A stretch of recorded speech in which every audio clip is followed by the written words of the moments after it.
And welcome back to the Advent series, and today is December 20th.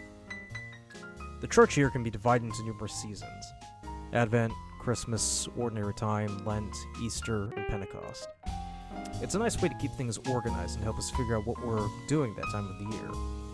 I mean, mind you, Ordinary Time is the most underrated of the seasons and deserves some love, much like Thanksgiving. Anyway, when it comes to the secular calendar, if we shift from the seasonal and the federal calendars, we can see our years divided in the same manner. Tax season is one of those seasons that just seems to drag on for months and months, never ending, but when it finally comes to a close in April, you wish you had more time, because the time you had before just seems to have evaporated like water on a hot sidewalk. You and others like you rush like madmen to try to get your taxes done before the deadline on April 15th or whatever date it's been moved to. I mean, that's the thing. The tax deadline in recent years has shifted, pretty much like the date of Easter. One year it's the 18th, the next is the 20th, and then it might shift to the 30th.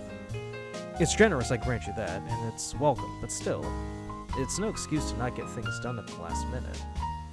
I've made it a point now to get things done early because it creates less hassle for me and less stress, and it gives me more time down the line to do the things I want or need to do.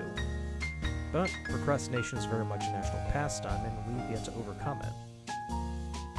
Now, award season is another time of the year that gets people up and moving. Well, depending on the people, really.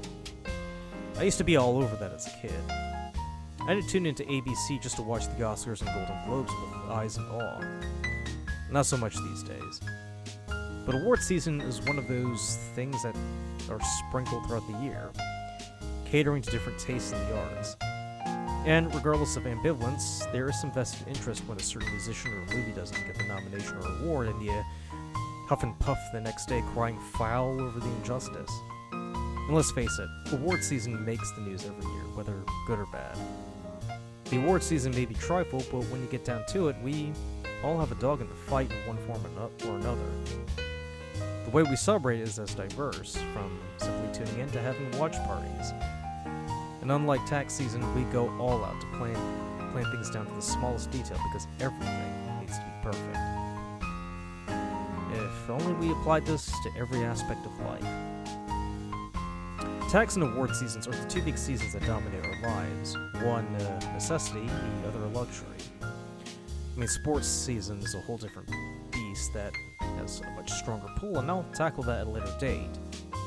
But for now, let's remember how the year is constantly divided, whether federally, religiously, or secularly. We cannot escape it.